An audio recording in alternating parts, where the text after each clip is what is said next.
Salut, c'est Master V.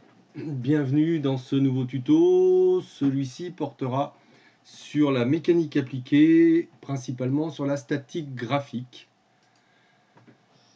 Nous allons d'abord faire un petit rappel sur le principe fondamental de la statique. Nous allons commencer par les solides soumis à deux forces. Savoir qu'effectivement, un solide soumis à deux forces est en équilibre statique à condition que les solides aient la même direction. Que les forces aient la même direction.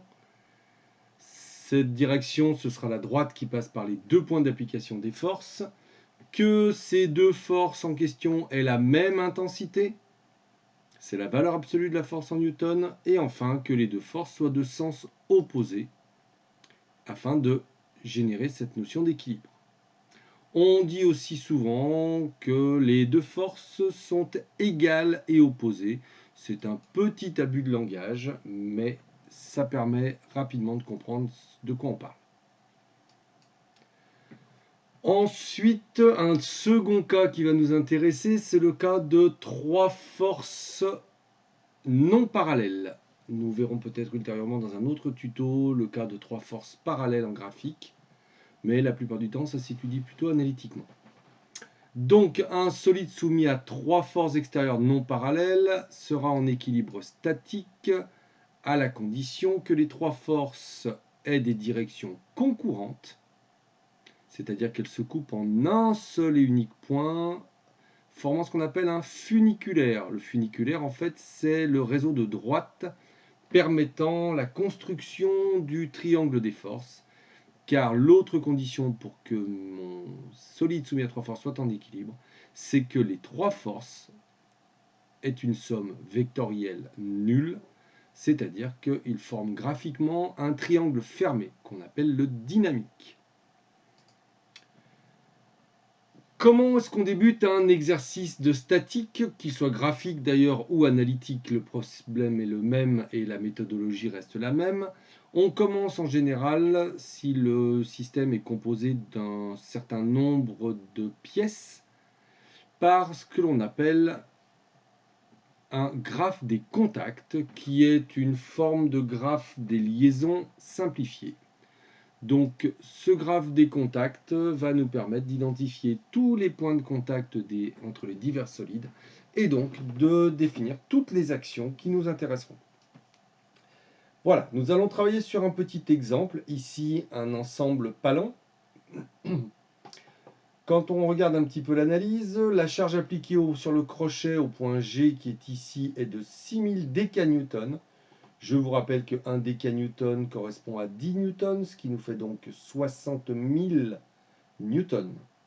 L'objectif de l'étude se limitera à étudier les actions en A, B et C. D'accord? Et accessoirement le point M, puisque nous serons obligés de passer par l'intermédiaire du point M pour déterminer les actions en A, B et C.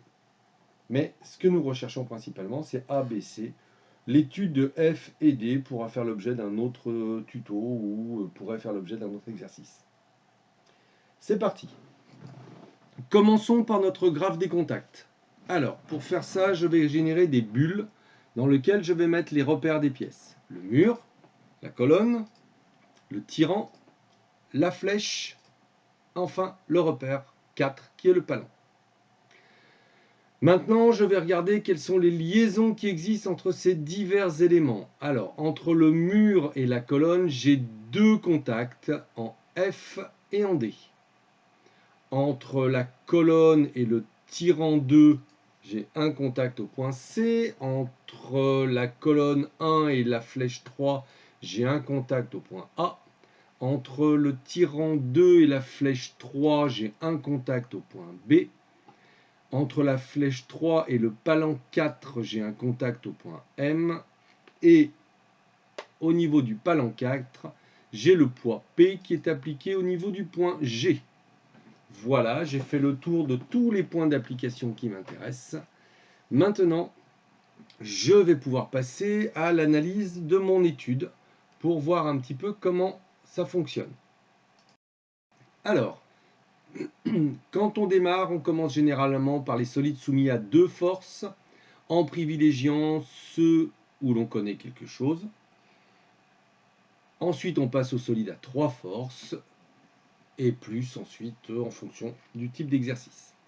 Commençons par le solide à 2 forces, et en plus celui sur lequel on connaît le poids, le palan repère 4. Donc ce palan repère 4 va nous permettre de dresser ce qu'on appelle le tableau bilan des actions. Donc ce tableau bilan des actions mécaniques va se présenter sous cette forme-là, avec les colonnes action, point d'application, droite d'action ou direction, sens et intensité. Vous remarquerez que dans les 3 colonnes droite d'action, sens et intensité, j'ai 2 sous-colonnes appelées hypothèse et résultat. L'hypothèse va être en fait l'étude préalable qui va me permettre de dire tout ce que je sais dès le début, ce dont je suis sûr ou ce que je suppose être les informations connues. Dans la colonne résultats, je reporterai tous les résultats que j'obtiendrai à l'issue de mon étude graphique afin de compléter ce tableau et d'avoir la certitude que je n'ai rien oublié. C'est parti.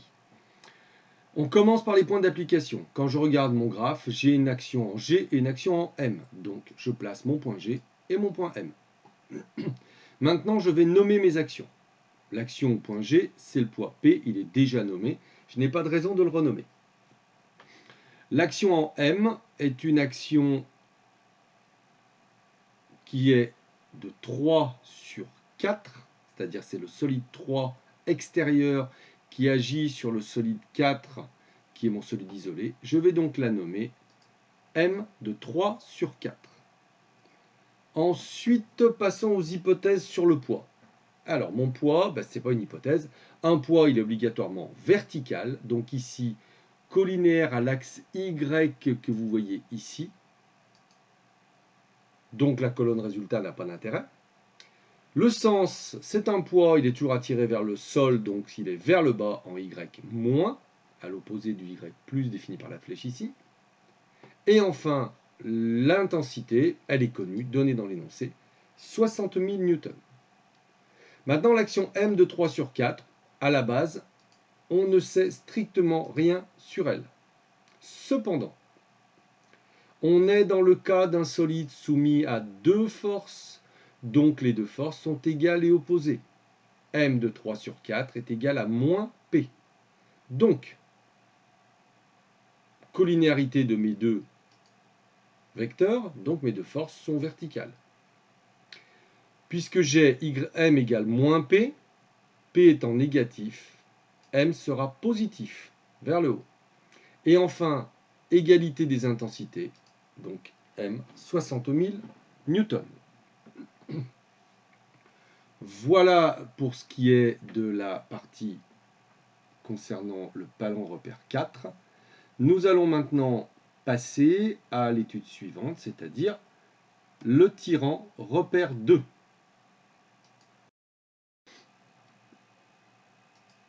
L'étude donc du tirant repère 2 va se faire de la même manière. Donc nous allons faire notre bilan des actions mécaniques sous forme d'un tableau en identifiant les points d'action B et C. Je place donc ici mon point B, mon point C. Je vais nommer mes actions. L'action en B sera l'action B du solide 3 sur le solide 2. L'action en C sera l'action du solide 1 sur le solide 2, d'où les noms B de 3 sur 2 et C de 1 sur 2. En termes d'hypothèse, à la base, quand je regarde mon énoncé, eh bien, je n'ai aucune information de quelque sorte sur mes éléments. Je vais faire la même chose que tout à l'heure. Nous sommes sur un solide soumis à 2 forces. Elles sont donc égales et opposées. Donc C de 1 sur 2 vaut moins B de 3 sur 2. Par contre, le problème, c'est que je ne connais pas le sens de C, donc je peux pas, ni de B, donc je ne peux pas en donner. Je reste sur mon interrogation. L'intensité, je ne l'ai pas non plus, je reste sur mon interrogation. Par contre, ma droite d'action est obligatoirement la droite BC. Je vais donc pouvoir ici remplir la colonne pour la droite d'action BC. Et malheureusement, pour l'instant, mon étude s'arrête là, puisque je n'ai pas d'autres informations me permettant d'avancer pour l'instant le tyran repère 2. Je vais donc maintenant passer à l'étude suivante, qui est la flèche repère 3. L'étude de ma flèche repère 3 va comporter cette fois-ci 3 forces, comme on peut le voir ici, puisqu'il y a 3 points de contact. Je vais donc avoir un tableau bilan des actions qui aura une ligne de plus que précédemment. Dans mon tableau, je place mes 3 points, A, B et M, A, M, B. Je vais nommer mes forces. Au point A, c'est l'action A de la colonne 1 sur la flèche numéro 3, donc A de 1 sur 3. Au point M, c'est l'action M de 4 sur 3. Et au point B, c'est l'action B de 2 sur 3. En termes d'hypothèse, au niveau du point A, et donc de l'action A de 1 sur 3, eh bien, je ne connais strictement rien, puisque je n'ai aucune information sur l'orientation, le sens, l'intensité de la force appliquée ici. C'est d'ailleurs le but de ma recherche d'identifier cette force. Au niveau du point M, si je me souviens de l'étude précédente que j'ai menée, j'ai identifié la valeur de M de 3 sur 4. D'accord ? Je peux remonter dans mon étude pour déterminer l'action M de 3 sur 4. Je constate que l'action M de 3 sur 4 est verticale, positive, et elle vaut 60 000 newtons. Donc l'action M de 4 sur 3 sera obligatoirement de sens opposé, mais de même intensité. Donc dans mon tableau, Y pour la verticale, négative puisqu'on est opposé à M de 3 sur 4, et 60 000 newtons de force. Pour ce qui est de l'action B de 2 sur 3, je me souviens, puisqu'elle vient juste d'avoir lieu, que la seule information que je connaissais, c'était l'action BC, qui est la droite d'action, ici. Le reste, ce sont deux inconnus. Je suis donc ici dans le cas d'un solide soumis à 3 forces, et je vais donc pouvoir étudier ça graphiquement. Alors, petit rappel, on est sur le principe fondamental de la statique. La flèche 3 est un solide soumis à 3 forces non parallèles. Donc, pour que ce solide soit en équilibre, il suffit que les 3 forces aient des directions concurrentes, que ces 3 forces forment une somme vectorielle nulle, donc un dynamique fermé, ce qui va nous permettre de travailler. Donc, voici la mise en application graphique de ceci. Alors, pour démarrer mon étude graphique, je vais commencer par placer mes droites d'action. Donc, première étape, la droite d'action de M de 4 sur 3, qui est verticale. Deuxième étape, l'action B de 2 sur 3, qui est collinéaire à BC. Ce qui me donne le point de concurrence ici de mes deux droites. La troisième passera donc automatiquement par A et par ce point. Une fois que c'est fait, je vais devoir passer à l'étape suivante qui va être le dynamique. Mon funiculaire étant terminé, je passe à mon dynamique. Donc mon dynamique, pour ça, je vais devoir prendre une échelle pour tracer ma droite M de 4 sur 3. Et donc cette action qui fait 60 000 newtons, je vais prendre 1 cm pour 10 000 newtons, ce qui me donnera 6 cm. Voilà donc ma droite M de 4 sur 3, mon vecteur, pardon. À partir de là, je vais continuer mon tracé. Je vais placer la parallèle à ma première droite, qui est la droite BC, que je fais passer par le point H qui est ici. Je vais ensuite faire la parallèle à ma seconde droite, qui va passer par le point I qui est ici, ce qui va me permettre d'obtenir le point d'intersection ici, et de tracer mon premier vecteur, qui sera le vecteur A de 1 sur 3, puisqu'il est placé sur la droite verte, qui est donc la droite passant par le point A. Et enfin, à l'extrémité, je rejoins le point H avec l'action B de 2 sur 3. Cette action B de 2 sur 3 qui va être collinéaire ABC. Maintenant, je n'ai plus qu'à prendre une règle et à mesurer la longueur du vecteur A de 1 sur 3, la longueur du vecteur B de 2 sur 3, ce qui, une fois fait, me donne 9,39 cm et 9,89 cm. Sachant que mon échelle est de 10 000 newtons pour 1 cm, ça me donne pour A de 1 sur 3, 93 900 newtons, et pour B de 2 sur 3, 98 900 newtons.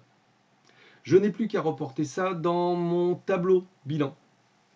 Pour A de 1 sur 3, je retrouve maintenant dans les résultats la direction, qui est la droite oblique, le sens, qui est en haut vers la droite, et enfin l'intensité, qui est de 93 900 newtons.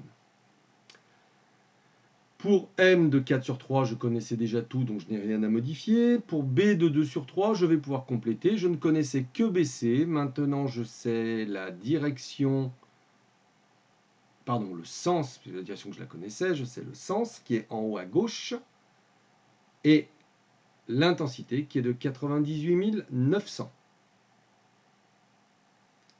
Voilà. Ceci étant fait, je vais pouvoir, maintenant que je connais B de 2 sur 3, revenir au tableau bilan de mon tirant 2 pour identifier la valeur de la force C, qui est égale et opposée à B de 2 sur 3.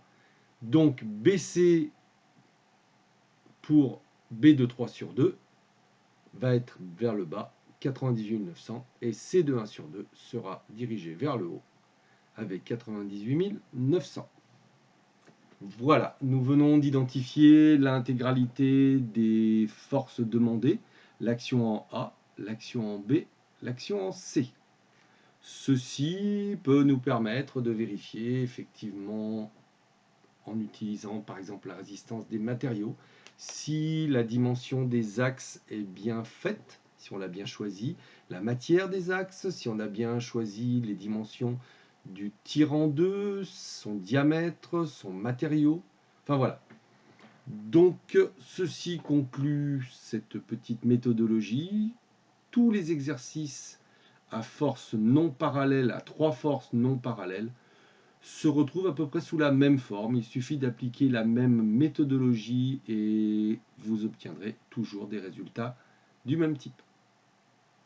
Voilà, merci de votre attention. Ceci conclut ce tuto de mécanique. J'espère que cette vidéo vous a plu.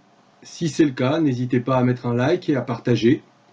Vous pouvez aussi vous abonner à la chaîne pour avoir les prochaines vidéos. Bonne fin de journée à tous.